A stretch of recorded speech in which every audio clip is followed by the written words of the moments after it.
Welcome back to another episode of Siblings in Crime. I'm Allie Rossell. And I'm Blake Murphy. And just as it sounds, we are siblings who love true crime. Yes, love it. Love it. And love we it. are back.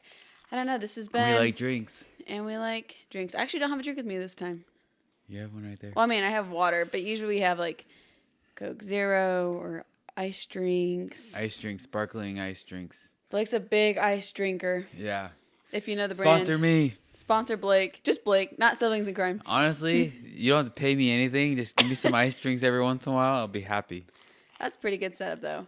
I mean, he buys like those like 24 packs. Or how many it comes in. But actually, right now, QT is running a discount or whatever.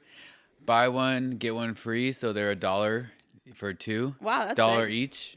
And it's cheaper than buying it in bulk. $1 each. Yeah, so $1 for $2 for two. That's way better than Monsters. I know. That's Monsters are why expensive. I always complain when you're like, "Give me a Monster." Like, I know you do complain like a lot. $5. Well, thanks for getting them for me anyways. Mm-hmm. Well, for today's case, we have a little bit of a mystery on our hands.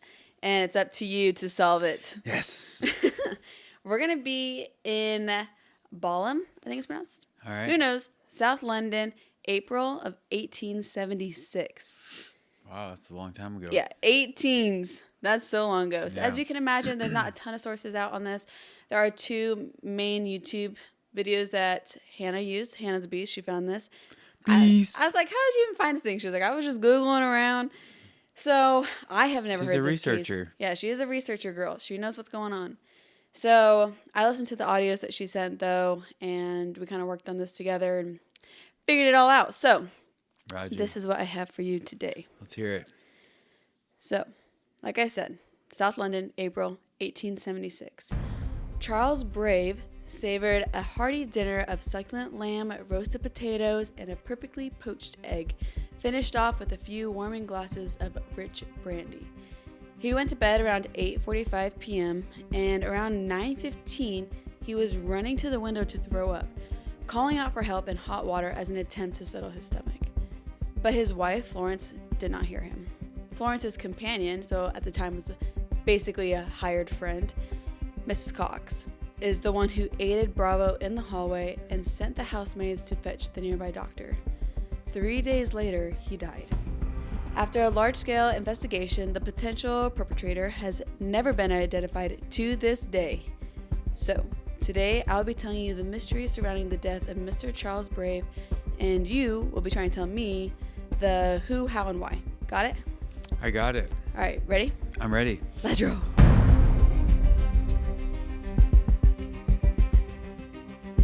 In order to make an accurate guess on, it's going to be a guess. I'm spoiler from the top. We don't have the answers. To make an accurate guess on what happened to Charles, I need to go back to the very beginning and work our way to the present day of the fateful day that this happened. All starting with his wife, Florence. So she was born in New South Wales, Australia. Mm-hmm. And she was a very social Victorian era lady attending various social outings. In 1863, Florence went to a trip in Canada, and while there, she met Captain Alexander Ricardo of the British Army. Dang. Doesn't that sound like so fancy? I know. He's got like the big old hat and everything. Yeah. So. Guy sounds like the man. Yeah, he sure sounds like it, and he must have been like the most handsome man she's ever seen. Hot stuff. Yeah, so she was smitten, both of them smitten to the core. Yeah. And they married in 1864, so just the next year. Florence was only 18 at the time, and Alexander was 21. So pretty young. Yeah. But back in the day, 1800s. yeah. It's probably old. I know, that's 1800s. I think our like great grandparents got married at like 14 or something. Yeah, my old lady friend down the street, she got married at 14 or 16. She met her man. She met him like 3 times in person. Met him, he went off to war stuff, and then came back. They got married like 3 days later. Yeah. That's insane. And he was like 24. I was like, ew, what the frick? That's weird. Yeah. Times were different. Well, she grew up like rich, evidently. That's cool. Yeah, she was receiving an annual allowance from her parents, or at that time about £1,000. So in 2025, that equals to 160,000 pounds, which is like 215,500-ish US dollars. So annually, as an 18-year-old, she was just getting $215,000 from her parents every year. So that's a pretty nice little offering. Yeah. Pretty- That'll do. Yeah, pretty nice little gesture from some good old parents. That'll do. Yeah. It was obvious from the start that her husband, though, the super handsome, stunning guy. Good looking man. Yeah, the good looking guy, he's not it. Not the dream man that she was hoping he would be. Oh, turned out to be a douche? Yeah, big time loser. Alexander was a womanizer. He's got that wandering eye, as they say, and a big time drunk. So, obviously, that's not ideal for a marriage. She didn't like it. Yeah. And he was not a nice drunk. He wasn't the funny type. He was the one that came out swinging when he was drunk. Okay. Yeah. So just shy of 5 years of marriage, Florence told her father that she wanted a divorce from her husband. I wonder how divorce was looked at Bad. that day. Oh, bad. Yeah, bad. Very That's what I was bad. just about to say. She actually went and told him, like, hey, actually, he's hitting me. He's laughing at me. He's stupid, dangerous. I don't want to be married. So she has a very good reason to want a divorce. And her father was like, absolutely not. That's a bad look for the family. Yeah. And it was like... We're too prestigious. Yeah, seriously. They're like high class. And although like at the time it's legal, I guess, it was so looked down upon that it would like socially ruin Florence. Dang. Like she would have like no women friends if she got a divorce. Oh. And that's so sad. It seemed like people were so like surface level back in the day. I feel like Yeah. even nowadays with social media, people aren't like that as bad. I know. I think it was more like they were so worried about like, yeah, looks and like status was- respect. yeah. And you would do everything your husband says or whatever man is over you. Like do whatever your father says. Mm-hmm. So It's actually not a bad idea. I think that's a really bad idea. Funny you mentioned that. So like So I'd be the head of the household. yeah, so my husband would be the Oh, head yeah, of that's right, Yeah, back off. Nice try. A couple years ago. Yeah, that's funny. Well, like I said, Florence's father like refused flat out. Divorce wasn't an option, and so he's like, you know what you guys got to do here. Why don't you separate for a second? Everyone needs to cool off. Tensions are high. Get a change of You need to miss each scenery. other. Yeah, miss each other. And you guys do that. You'll come back. Life will be easier. So they go on. She spends some time away. He spends some time away, all at the request of the father. And that effort failed. She was like, wait, this is incredible not having my husband around. Yeah. And so after this little separation, she's like, you know what? We're separating legitimately. Although it wasn't like a legal divorce, like it wasn't documented or anything like that. They were just like separated at this time. But she was like, yep, I'm done with him. Mm-hmm. So it kind of backfired on the dad, but whatever. Yeah. It's like, at least they're not divorced. Yeah. He's like, on paper. Well, around the same period of time, Florence was obviously suffering from severe emotional damage. That's what happens when you're getting abused and you're stuck. Is that your song? Yeah, never mind. Try it. No, it's hard to do. Emotional damage. You heard that? Is that an audio? Yeah. It kind of Just sounds keep going. familiar. All right, well, like I was saying, gone through a lot. She's not doing well. So her mom was like, we're going to take you to the doctor. Like, you obviously need some sort of help. And so they take her to a man named Dr. James Goley. And he was a physician whose name carried a lot of weight with like these Victorian elite circles. Mm-hmm. Yeah, so Goley establishment was in Malvern, a town renowned for its spring waters and promise of modern I scientific think it's healing. renowned. But Renowned. Mhm. Yeah. Okay. You said renowned. And then you said renowned. And then you said renowned. And then I said renowned. I don't care anymore. The moment has passed. You say it too many times, it doesn't make sense anymore. Yeah. Well, Goley's methods were unconventional for his time, even a little radical, a little extreme. His treatments rejected traditional medicines in favor of hydrotherapy. It was the strict method of like cold plunges, hot baths, regulated diets, fresh airs, long walks through the hills. And that was like him setting a reset for these people. Sounds pretty healthy. Sounds very healthy. It's very like Holistic. holistic. Thank you. Yeah, he's like a holistic doctor where he's like, get some sleep, relax. And it's kind of based on like discipline. He's like, you're changing your lifestyle here. Mm-hmm. So despite controversy, Goley's clientele was actually really impressive. He treated some of the most celebrated minds of that era, if you want to I'm say. confused. I must have missed something. Why is she going here? She's like emotionally wrecked from her divorce. Oh, I thought she was Separation. stoked about it. I mean, she's just damaged a little bit from the abuse and the turmoil and stuff. So Yeah, she's like, that's what we were doing, emotional. yeah, the emotional damage. She was like obviously stoked to not be living with an abuser anymore, but that carries a lot of weight still. Mm-hmm. So now she's with this Dr. Gully, and he treated people like Charles Darwin, which is like crazy. It seems like so long ago. Like, he was in the 1800s. I don't even know on earth.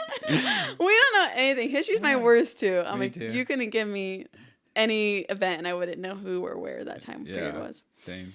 He also sought release from his chronic illness, and then also Alfred Lord Tennyson. You probably haven't heard of him. Never heard. Me neither.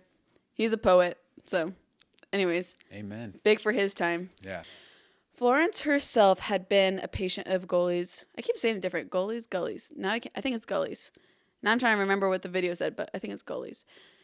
If I'm not wrong, no one come at me. Okay, I don't know anything. So she was his. Yeah, no one. If you know him personally, give me a call. Then you can get mad at me. So she was a patient of him years earlier when she was like really little kid, long before her marriage to Alexander began to unravel. So her return during this difficult chapter in her life brought the two back in contact. What began as a renewed doctor-patient relationship would soon make a pretty drastic shift. If you're picking up when I'm laying down. At 25, devastated, vulnerable, she found the 62-year-old doctor to be a man offering kindness, understanding, genuine care. Though 37 years apart, pretty diabolical, as Florence recovered under his care, a profound emotional romantic bond developed. But the same way divorce was looked down upon, an almost 40-year age gap was also like creating a deeply problematic social scandal. So that was pretty shocking, and they spent a lot of time together. They traveled all over Europe and went on walks. They went to the theater, they danced, and like this emotional affair began. She talks about how she liked this doctor a lot, that he was the most intelligent man she'd ever met. He was interesting, made her laugh, very kind, much kinder than her husband and her dad ever was. So this is like the first like real nice man in her life. This relationship really began to flourish despite the age gap, but to Florence, the age gap meant social ruin. No, social ruin. To Dr. Gully, he was like, no, we're in love. Let's be together. And she's like, if I want friends ever, this isn't going to work. She actually purchased a home known still to this day as the Priory, which I'm like, to this day, almost 2 centuries later, the Priory, crazy. I mean, in England, I feel like It's true. It's super old. Yeah, that's true. Well, Dr. Gully purchased a house actually not far away from her, and they even had keys to each other's house. Yeah, it's really scandalous. Rumor has it she's staying the night sometimes. Crazy. So by 1875, their affair had been going on for about 5 years at this point. At this time, though, she was like still like Alexander, her first husband. She's still legally bound to that man. Yeah. Alexander, who she was legally bound to, was actually living in a different country at this time with another woman. So he's off doing his own thing anyways. It's not like they seem like they're both happily separate. When Florence's family heard of all that she's been up to, that she's been hanging out with this old man, especially their old family doctor, basically, kind of weird, they were like disgusted and cut her off financially and emotionally. So she's gonna cling to the doctor. She's like, oh, that's okay. Well, she actually was fine because not long after these events transpired, Alexander actually died of alcoholism. There we go. Florence was widowed and collected the inheritance from her late husband, which was a sum of around £40,000, which is approximately £6 million in 2025. So she could live well off that amount for literally the rest of her life. At this point, Florence and Dr. Gully's relationship went on for years, and it came to the point that Dr. Gully actually asked Florence to marry him. Whoa. Yeah. She actually denied the request, stating that her family and society already rejected her. Plus, he was a married man. Everyone's married. Everyone's married. Everyone's also separated. So his wife, she was super, super sick. And at this time they're separated. I should have asked Hannah this because I should have asked for some clarity. Can't tell if it's because like they emotionally like did not like each other. They're separated, just not getting divorced. Or if she's like so sick, she's in like a care facility and is like retirement home type of situation. Regardless, doesn't seem like they're involved with each other at all. But legally, they wouldn't even be able to get married until his wife passed away or they got a divorce. And it's funny to me because Dr. Gully's like, oh, yeah, she's super sick. She's going to die soon and then we can be together. He's like, just hold out. Wait out for me. And I mean, that did not sit well for her. She's like, I'm not going to wait around for your wife to die. And you're literally like basically 70 years old. The social disapproval was just way too much for her to handle. She was quote talking about how she was young, she wanted friends, and she couldn't make any friends because this old doctor was hanging out with her everywhere she went. And that women looked like women she knew well would walk by her with their noses in the air, she said, and just looked at her like a piece of trash. So she can't catch a break. Everywhere she goes, she's not making friends. So because of this, she's craving that like women companionship. And at the time, yeah, friends. At the time, like, companion was, like, a legit position that you hire people for. She actually hired a 48-year-old widow named Mrs. Jane Cannon Cox to be her companion. And her responsibility is literally, like, have the late-night chats, hang out. Like, she's not a maid. She's not doing those responsibilities. She's also not held to, like, the degree where she's sitting at the family table for dinner. But she's, like, there to be a friend. I'm like, that's a pretty interesting occupation. So she must be a pretty nice lady. She had moved to England from Jamaica with her 3 sons in hopes of securing them a good career in education. So this job was paying for her son's education.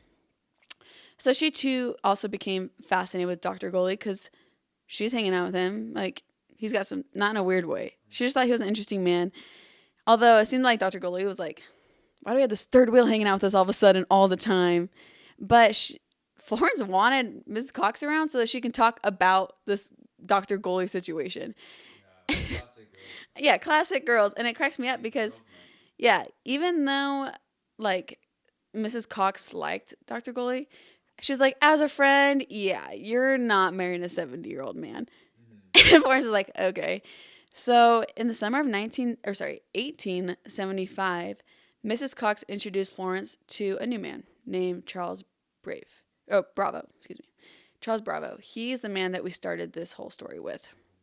It was not a love at sight or first sight type of situation, though. I mean, it seemed as though Florence wanted to be back in the social scene. And in order to do so, she needed to marry a man her age. He seemed nice enough. Like, he was the lawyer type. He did well enough in life. And it just seemed like more of a convenient fit. Yeah, that's weird. Yeah, really weird. Yeah. I'm like, you're only 25, girl. You fit the bill. Yeah, okay, you're good enough. I'll be able to have friends again. Yeah. That kind of thing. Well, Charles saw Florence as more of a source of wealth he could collect on, unfortunately. Yeah. And Florence saw him as a guy that will get her back with her family and friends, social life. Sounds like a business agreement. Yeah, sounds like they shook hands on their wedding day. Charles was actually never mentioned to Dr. Goley because she was like still kind of hanging out with the doctor, but she never mentioned how she was like starting to date this other guy, Charles. Then all of a sudden she was like pulling away from Dr. Goley. So he was getting sad about that. And when the engagement was announced between Florence and Charles, Dr. Goley was enraged and just absolutely blindsided, heartbroken. He's like, you didn't even discuss this with me. Who is this Charles man? And so he was absolutely devastated. Like I said, Charles was like a well-standing young man. He went to Oxford. He was also fascinated with anything medical. He would watch surgeries being performed and had many medical professional friends, including one of his cousins. He actually made a little money from his job, though, as like this barrister, I think it was. But I wrote lawyer. It's like a lawyer type. He didn't make a whole lot of money, and actually his stepfather was the one that kind of gave him allowance, helped him out. He was making £200 per year. It's about 30,000 pounds today, which is only $40,000. So his stepdad was giving him $40,000 allowance instead, like, because he wasn't making any money at his job. So that's kind of what he's making in comparison to Florence, who's like stinking wealthy. Charles also had kind of like a side messy situation going on. He had been involved with another woman. They had a baby, and that's expensive. And so marriage to Florence, especially financially, was a very desirable choice for him. Charles and Florence had only been married for 4.5 months when he died. And those 4 months definitely replicated many of the worst elements of her first marriage. He was very controlling. He was possessive. He was very jealous, especially obsessing over Dr. Goley, who happens to live right down the street now. That they just, like, they used to have each other's house keys and talk every day or whatever. So on April 18th, 1876, a revealing moment unfolded during a carriage ride to London. This is kind of just to demonstrate their relationship a little bit. As Charles Bravo and Florence Bravo now passed the home of Dr. James Goley, Charles suddenly became agitated and enraged. Just by passing his house, he like hates this guy so much. Yeah. And he's like, I'm so pissed. Okay, he probably didn't say that. But he's like, Florence, he like yelled at her and demanded that she kiss him. Okay. Kiss me right now. I know. I was like, dude, relax. It's not that serious. He's pissed off. And when she refused, he's like angrily ordered the coachman to turn the carriage around and to take them home. Florence intervened. She was like persuading him to calm down, like it's not a big deal. And she ended up giving him a kiss, and then the journey continued on. Then he was fine and happy and normal again. Very bipolar personality trait right now. They arrived at their destination and spent time relaxing. Florence did some shopping while Charles enjoyed a Turkish bath, as they said. Very nice. He was very nice. Kind of weird. Yeah. I wonder if that's the bath where it's like everyone's naked and they all like bathing together. I don't know. I should look it up. I didn't think to look it up actually, but he did complain about a mild toothache while they were out and about, but there was like no other issues. Like that was like his most explosive was on the way there. Florence actually went and bought him some tobacco as a bit of a peace offering after their fight over the kiss earlier. The incident is like offers a brief but telling glimpse into their marriage. It's basically all about Charles' emotional outbreaks, insisting on compliance, and then Florence's efforts to resist without escalating the situation. She was like, what is going on? Yeah. So this was like really regular in their marriage. And although Charles Bravo could not control Florence's finances, he tried to assert authority in other ways. He objected the size of the household staff. At least 14 servants paid with Florence's own money. He was like, we don't need this many people working around here. He's trying to fire off everybody. And she's like, these are my employees. You're not going to fire all my staff. He hated that she controlled how she spent her own money. And he also hated how much Florence drank. This time in her life, she's becoming a drinker. She herself became a regular 1 to 2 plus bottles of wine a day type of lady. And it bothered him so bad. I'm not sure why it doesn't mention, but the tension in the home was like unbearable. Like they're always fighting, so she's always drinking. He's pissed about it. Like horrible. So this all leads to where we began. On the evening of April 18th, 1876, which also happens to be the evening of this carriage ride, they came back or whatever, Charles Bravo dined at 7:30 p.m. with his wife, Florence, and her companion, Jane Cox. Breakfast for dinner? He ate breakfast for dinner. Charles had already been in a soured mood because earlier this day, he got a letter from his dad that was like a letter of disapproval. He's like, you lost so much money in the stock. Like, that's what he's arguing about. And it seems like it was kind of a mild disagreement. Like, it wasn't like enough that it should have set him off as much as he did. This was already bothering him. And after dinner, he was like, he sent Florence to bed. He's like, you know what? I don't want to talk to anyone. Florence, go to bed, which is kind of interesting to me. I can't imagine like being told to go to bed, but okay. Probably be like, yeah, I'm tired. It's 7:30. Hey, back off. I need to sleep 12 hours tonight. I need to sleep 12 hours tonight. Well, I am a really tired girl. Yeah, you are. Okay. Anyways, I'm like, perfect. Bedtime 7:30. So after dinner, on his way to his room, he saw one of the servants bring in a bottle of wine to Florence's room, which she had strictly said no bottles of wine. And Florence called the maid to do it. Yeah, no wine in bed. And Florence had called the maid to do it anyway. And so he was so angry because they're dismissing his earlier commands. And so that got him extra mad. So she ignored him. He yelled at her. She ignored him. She went to bed. She brought the bottle of wine. Shortly after 9:15 p.m., Charles Bravo suddenly rushed from his bedroom, vomiting violently and calling for hot water. The same servant who had brought the wine to Florence's room saw Charles in distress and went to get Mrs. Cox. And Mrs. Cox attended to him she attended him first, while she sent servants to go summon the doctors. Because they're literally going horse and buggy to go find the doctors down the street. Within hours, 5 leading physicians concluded he had ingested a poison. I forgot to look this word up. Laudanum. Oh, wait, hold on.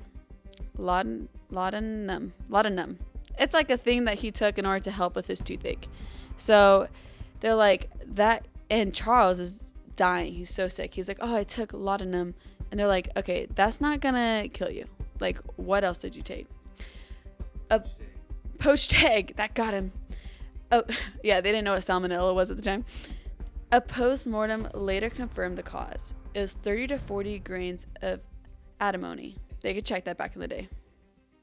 That's pretty crazy. I didn't even think about that. I don't know what antimony is either. Antimony. I think I'm saying that right. Antimony. If I'm not, don't care. But basically, well, one, of course, you got a lethal dose. I think I mentioned about it later, but antimony is like a heavy metal. Like it that's why it's a natural form, I think. But it's used to harden iron and metals and for batteries. It's like, geez Louise, what is this stuff? Where you? Yeah, what did you get? Well, I think that's what it's used for nowadays. I'm like, where are you getting this stuff? So doctors agree that the poison was actually taken around 9:15 p.m. from the bedside water bottle on the table, is what they're thinking. Because antimony is like a quick reaction. He couldn't have taken it at dinner, gone to his room, and then gotten sick. And the only thing that he could have taken it was in that water bottle on his nightstand. As his condition worsened, Mrs. Cox revealed a chilling detail. She says that Charles had told her, quote, I have taken poison, but do not tell Florence. When confronted, Charles did not firmly deny the statement. He claimed he didn't remember saying that. He's not dead. So it takes 3 days. It's like he's dying. Yeah, 3 days time. And after 3 days of suffering, Charles Bravo did die the dawn of April 21st, 1876, leaving behind this mystery that we're still talking about over a century later. But testimony from all suspects seemed to hold lies. No one seemed to be telling the whole truth the entire trials. Now, the question remains, who was it that poisoned Charles? So let me introduce you to all the characters. This is like a game of Clue. What room, what person, what tool. Okay. Well, we know the tool. Right, we know the tool. So, and the room. But you know what I mean. So, first, as always, we have the wife, Florence. She says she always loved her husband and she did not want to see him dead.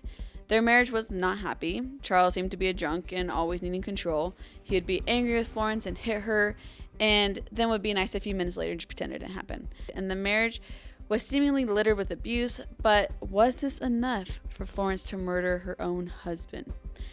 From the start, things were bad for them. The police found out the wedding had almost been called off, like literally from the start. Right before their wedding day, Charles found out that Florence would not be transferring her money over to him after they got married, and that she would maintain full control over her finances. And he was pissed. He almost called off the marriage for that. So I'm like, I feel like, honey, you should have called off the marriage if he was going to call off the marriage for that reason. So in a compromise, Florence is like, okay, I'll allow you to have all the furniture transferred to your name. I was like, wow, different times. Yeah. He's like, okay, I own the furniture. That's my couch. I know. Exactly. Go to your bed. Yeah. Yeah. You're sleeping on the floor tonight. So all the furniture is transferred to his name. And Florence's father actually gave Charles 500 pounds, which is 75,000 pounds today, so that he would not have to go to Florence for money. So he's trying to be a peacemaker. He wants this marriage to work. you know. So I don't know. I don't know if that points to guilt in any way. It's just kind of interesting that they've been rocky from the start. A couple things to point out, though. When Charles first called out for help, Florence didn't tend to him, claiming she was asleep. So she went to bed. I guess she went to bed kind of early. But they're thinking maybe she was passed out. Maybe she was drinking too much wine. Whatever. It seemed kind of weird that she didn't get up to go help her husband until Mrs. Cox came in to get her. When questioned at the first inquest about the nature of her relationship she used to have with Dr. James Goley, she admits that she actually lied about what she said on the stand. Like, she said that they were just friends, nothing serious. Obviously, it was a lot more than that, and that came to surface. So she admits she did lie, but her lying seemed to be more about status rather than like she's trying to cover up a murder. When Charles fell ill, Florence summoned 6 of London's most distinguished physicians, including his cousin, which was a ton, and the cost effort to save his life was a lot. And Florence even sent a telegram to his family to get over here quick to be with him. And so that kind of points away from Florence. Like, she called all the best physicians. She was really quick to get everyone over there, trying to help him. No evidence ever linked Florence to antimony, and she testified that she never heard of the poison before her husband's death. While she did inherit Charles' full estate in the end, it was a modest amount. She was the one that had all the money, so it didn't seem like finances was a motive. So, in that case, why kill him? Then we have Florence's 48-year-old best friend and companion, Mrs. Cox. She said that Charles did not like Florence having her own money. He tried to actually fire Mrs. Cox. She refused to listen to him. She argued that she was employed by Florence, not him. She's like, you do not have the right to try and fire me. So she begged to keep. Yeah, she begged to keep her job. She's like, please, no. He has no right over her.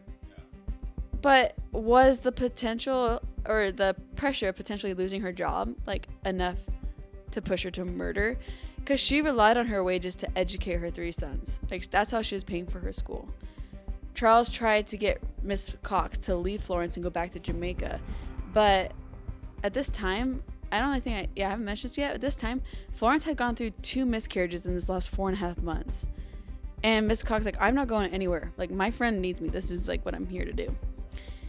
She also saw the abuse going on in the house. And so could that have set her off? She like hated this guy. Despite this, Miss Cox actively nursed Charles Bravo during his illness. Like, she was the first one there. She was trying to help him.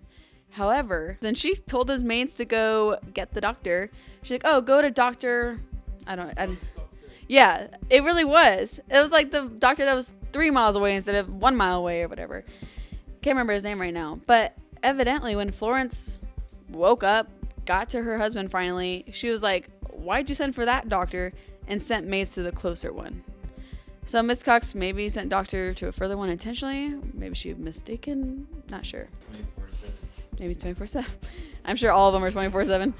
Mrs. Cox was notably forthcoming about Charles' alleged admission that he had poisoned himself, urging his cousin to inform the other doctors. So some people were like, that looks like she's trying to be helpful. But then I'm like, she kind of looks like she's trying to protect herself. Like, oh, he said he poisoned himself, like straight from his mouth. I don't know. She later received inheritance from her aunt in Jamaica, who had been sick for some time. And because of that inheritance, she had enough money to live a comfortable life for the rest of her life and support her sons. So it seems as though like long-term financial desperation was not the reason she would have killed. Charles seemed to want the entire household staff fired in the brief time that he had been married to Florence. And so not just Mrs. Cox. In fact, he had gone to the stable one afternoon to have his horse saddled, and he left but came back not too long later, saying that the stable hand had saddled his horse incorrectly and that the horse had run off with him on it. And Florence, when he got back, Florence is like, are you okay? Are you scared? This guy, Charles, did not seem like a horseman. He looked like it rattled him up a little bit, and that pissed him off too. Charles was so mad. He blames that it was the groomer who messed it up. Like, he's the one that saddled me up. He did it wrong. It's his fault. And so when he goes in to address him, he saw that the horse person was feeding the horses antimony. Yeah. Charles was so mad. He knew antimony was deadly. He was enough around enough like medical professionals to know about that, and thought that this was the reason that his horse might have been acting up. The groomer said that he knew how to treat livestock and how to take care of them, and explained that in small controlled amounts it was okay and help keep the coat tame and shiny. Charles did not care. He was like, nope, you're fired on the spot. Got him fired. He told him to leave and never return, leading us to this third potential perpetrator, which is George Griffiths. That one seems pretty damning right off the bat. I know, that's what I thought. I was like, guilty, if you want to make it more guilty. Witnesses testified that he, George, previously threatened violence, reportedly saying in a pub that Charles Bravo will be dead in 4 months. That's pretty specific if you ask me. He kept antimony in the stables as a legitimate veterinarian treatment for horses, but obviously he would have it on hand then. And Charles had fired him for alleged incompetence in managing the horses, and so he lost his wages, and so that's another motive potentially. However, he testifies that he discarded all of his antimony. I hope I'm saying that right. Antimony. It's 8. Where did I write it? I'm not gonna know. It's true. Why would I even ask? Whatever. Don't care. He said he disregarded it all. No evidence placed him at the priory, the house, on the night of the poisoning, and in fact, investigators were able to confirm an alibi, placing him in Kent at the time of the poisoning, so far away. So he had a confirmed alibi, and for me, I'm like, everything looks just like it would be him, but the alibi kind of clocks him out. Yeah, but maybe put it there before he left. And just hopes that it would be Charles to drink it one day. Okay. Especially 4 months. It's like maybe in the next 4 months he's gonna come across this water bottle. That's funny. That's fair. Well, after exhausting that lead, the police started to look more into the relationship between Florence and Charles and the infamous Dr. Gully. The police discovered that Dr. Gully had found out about the engagement of Florence and Charles and became enraged at the news. He broke off all contact with Florence shortly after the news came out, and he told his servants to never let her in his house again. So he was very angry. Gully was obviously deeply hurt by Florence ending their relationship and replacing him with a younger version. He harbored animosity towards Charles, obviously. And however, like, even though he used to have a key to the house, he had no access now after the marriage and had been explicitly banned from the house because of Charles. Shortly after the marriage in December 1875 and January 1876, Charles actually received 3 anonymous letters to the house. All 3 were in the same handwriting, and they accused him of marrying Florence only for her money and referred to her explicitly as Dr. Gully's mistress. Now, these letters directly attacked both Charles' motive and masculinity, and they suggested that he was a gold digger and that his wife belonged to a different man. And so this was, it was like sending him over the edge, and he was like, it has to be Dr. Gully himself writing these anonymous letters. So from that point, his like jealous obsession with Gully only escalated, and he repeatedly accused his wife of still seeing him. And he said he wanted to annihilate Gully. That's quite a word. Showing how deeply these letters had provoked him. So no one truly knows who actually sent these letters. Like, it could have been just like a servant that was like messing with him and hated him or whatever. Regardless, it shows like these men had beef. They hated each other. On 2 separate occasions, Mrs. Cox had actually run into Dr. Gully, and each time she accused him of writing these letters, and he denied it. And on trial, he was questioned, and he said he doesn't remember telling Dr. Cox anything, or Mrs. Cox anything. So that's all we know about the letters. But Florence was repeatedly accused by her husband of having this affair, so she actually asked Dr. Gully to move. She's like, leave, you're ruining my marriage. And he refused. So, was the murderer Dr. Gully a heartbroken, angry old man who sees a man abusing the woman he once loved? Or what? These are our options thus far. But what medical professionals said that happened was that Charles was in his room around 9:15 p.m. and that's when he consumed this poison. Not during dinner, poison. Not during dinner, not wine after dinner. One medical professional argued that Charles had self-administered the anatomy or now I can't even say the fake word. Poison while in his room, but chickened out at the thought of dying, and he called for hot water to try and flush the poison out of his body. A few reasons do point to suicide, so this is our last option, and they have to give me your thoughts. Why this seems to be the most favored theory. The medical knowledge. So Bravo was fascinated with medicine. He self-medicated before. He attended surgeries. Maybe he knew about this. Okay. He had access, potentially. If there was antimony in the stables, then maybe it was still there. Although the other guy did say he removed all of it, but maybe he had access to it at some point. Yeah. Post-poisoning behavior. When questioned, Charles Bravo gave unusually weak denials, expressing no curiosity about the poison's source, and behaved in ways doctors found deeply abnormal. He wasn't like, what happened to me? Who poisoned me? Where'd it come from? He seemed like, okay, yeah, dang it. Right. One big theory is like the Florence dosing theory, you can call it. Bravo may have obtained antimony intending to secretly dose Florence to curb her drinking. So this wasn't unheard of at the time. People would like put a little bit in wine if they're like big drinkers, so they'd get sick and not want to drink anymore. In fact, rumor has it that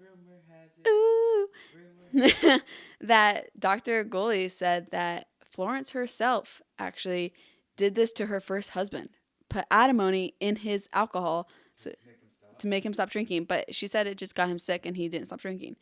But which is fascinating to me because she testified that she's never heard of this poison before now. So one of them is lying. Dr. Goli. Don't take my drinking away from me. Yeah, so one of them is lying about that. Regardless, the theory goes that maybe in that moment of rage on April 18th, Charles may have consumed it himself intentionally or by mistake when he had it around in order to slowly start dosing it into his wife's drink. This poison seems weird. It does seem weird to me as well. Give the animals to help die, make people stop drinking, kill some. Yeah, multiple uses. Yeah, and deadly in large doses. Oh my gosh, right, it's crazy. And his psychological profile, of course, was a factor. He was volatile, jealous, controlling, violent. He just was very unstable in a lot of ways, controlling.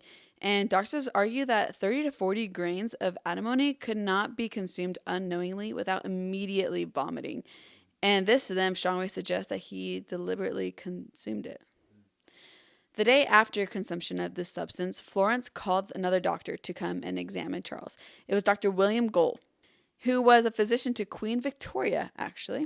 Oh, yeah. And they came to examine Charles. He came up with the same conclusions as the other doctors, saying it seems self-administered. Because of this conversation, he asked Charles a few questions, asking what you took yourself? Charles said, yes. Doctor said, if you die without telling us more about it, someone may be accused of giving you the poison. Charles said, I am aware of that, but I can tell you nothing more. Charles gave the same answers 3 times and said that he had not taken any poison knowingly, so help me God. Once the doctors... That means a lot back in the day. True. Once the doctors came to the same conclusion that Charles was going to die, a lawyer was actually called and a will was written up, and this is when he decided everything was going to go to Florence. Florence offered to get him like a priest, but he denied. Instead, his family just sat around and recited the Lord's Prayer, and he died at 5:30 in the morning on the 21st of April, 1876. It's so weird that he's just like dying from this poison, but like for so long. Really, like, dead.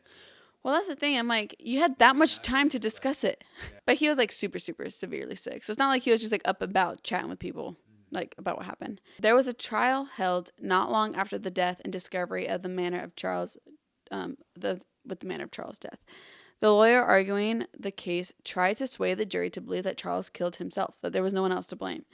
But the jury actually didn't believe him and left the court with the conclusion of murder by some unknown person. Oh, wow. Yeah. Public outrage and preliminary questions prompted the attorney general to demand a second inquiry. And so they did. A new trial was held, and this one had more latitude for it.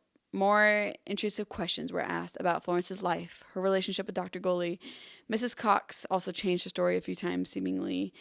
And it was impossible to see who, if anyone, was telling the full truth whatsoever. It seemed like no one was telling the full truth. Yeah.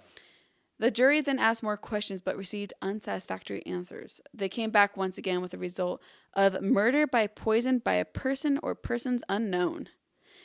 This is kind of like effectively pointed fingers at Florence because why not? It's always like pointed back to the family. So she was never accused of or charged with murder, but for her whole life she was kicked out of a social scene. Once again, they're like, now she's a murderer. Exactly. Pointed back at her. I married this guy to be in the social scene. And I know. out of it. I would not have done this, guys. Seriously. I know.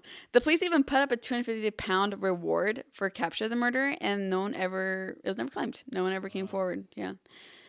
What is that? 25,000? Beats me. Who knows? 30,000? These are the facts of what happened to Charles Bravo. Everything after this is speculation on how he died.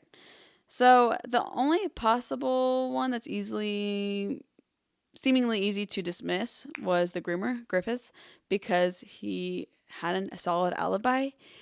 Right from the bat, though, he looked the most convincing, so it's so weird to me.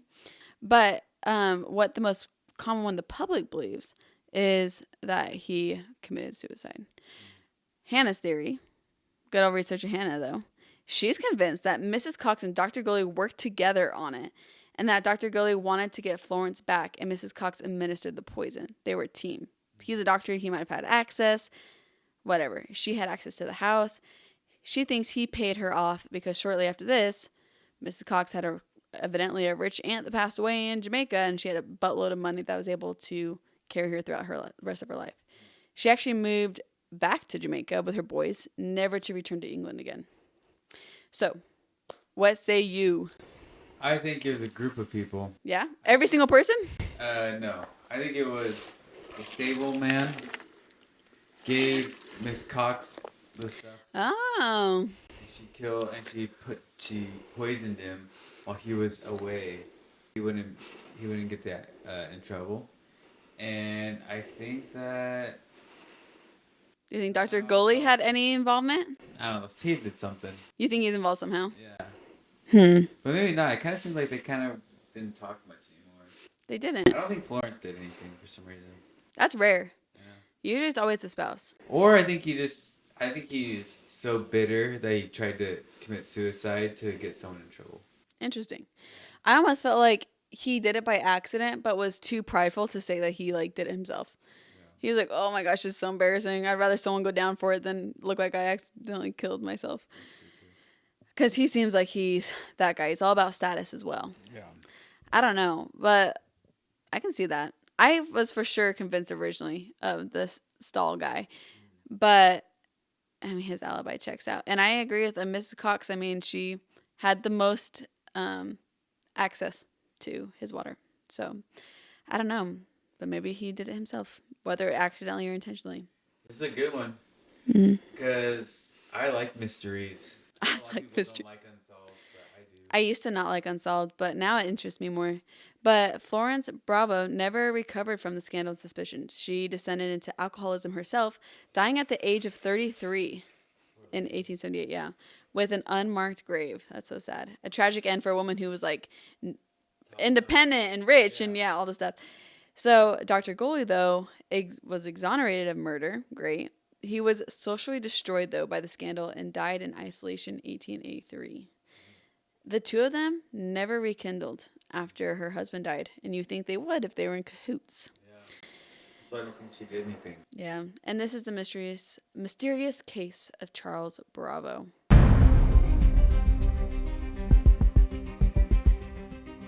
Yeah, we would never know. It's so old, so there's so limited resources, and the photos I have available are so funny because it's those classic, really old, funny-looking photos. So those will all be available on YouTube. So also, thank you for all the support on YouTube. We've been freaking having so much fun seeing all the comments and everyone's support, so we appreciate it. Anyways, well, that's all we have for this week. Thanks for listening. We'll be back next week with another episode of Siblings and Crime.